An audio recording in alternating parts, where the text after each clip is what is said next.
Hey, hello, this is Jacob Morales. This is in response to the alternative assignment for Lesson 11 in Communication 230, Class 20141. Now that I have given a synopsis of my view of group interaction and their conclusion, I will now directly answer the questions in the prompt. So, first question, what is the issue? What are the three reasons why this issue is a problem? The main issue at hand was to decide whether or not to continue playing the game. The reasons why this was an issue was because 1. Continuing to play the game would lead to a high probability or outcome that many of the players would die. 2. The opposing side wanted to continue to play the game because of the prize money potential.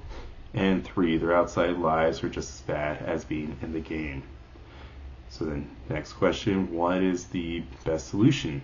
Well, do you agree?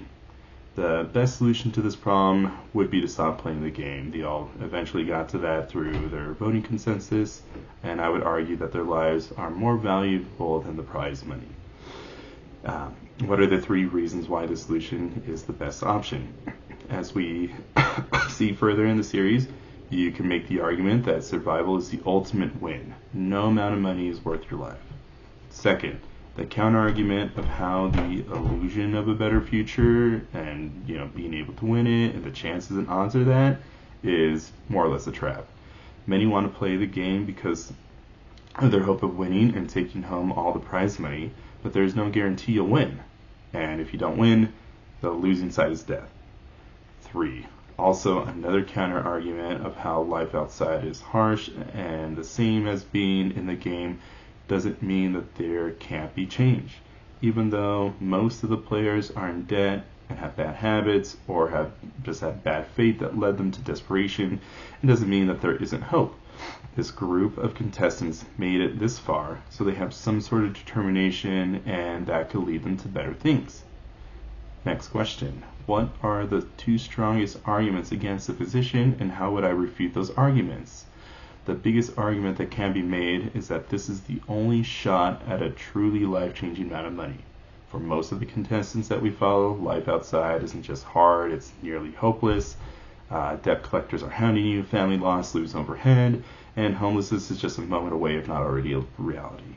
So the amount converted at the total prize pool would be 45 billion won.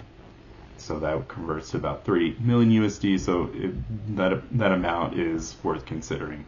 However, I would turn to the point I already made, saying that one does not know the odds of winning, and if you would be the one left standing after it all. And then the second argument made was that the money would be wasted to those who died, and that it's truly is worth trying regardless of the possibility of dying. After following the characters returning to the outside world in the episode, death seems imminent either from loan sharks, terminal despair, or from the slow violence of poverty. At least here, there's a chance to turn yourself around based on the brutal but level playing field.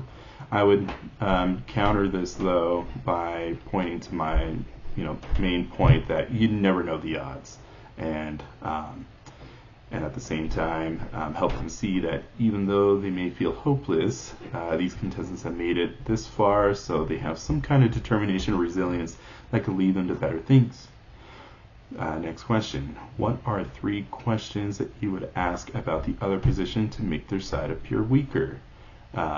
So first, this question, if they were to continue to press their idea of the rules being fair and that they really do have a chance, I would ask, if this is so fair, do we really know the rules? How can we guarantee that someone will come out as a winner or not? Second question, and this goes out to the first contestant in the episode who questions the morality of the game. So I'd ask a similar question on that basis, that if you were to win the money but do so at the cost of becoming a monster, would it be really worth it? Monsters or their own vices have suppressed them, but what if they become worse, or even just due to them being monsters? If what if how can we ensure that they wouldn't become worse or lose it all? Third question I would ask, what good is all the money if you still have your old same habits. Let's say you win the game, but you really don't change much when it comes to your bad habits, right? A lot of these people, they have like gambling addictions and whatnot. At least the main character did. So according to some research I found based on the National Endowment for Financial Education, up to 70% of lottery winners end up declaring bankruptcy. So why would you, with all your bad habits, be any different? That one kind of takes it home.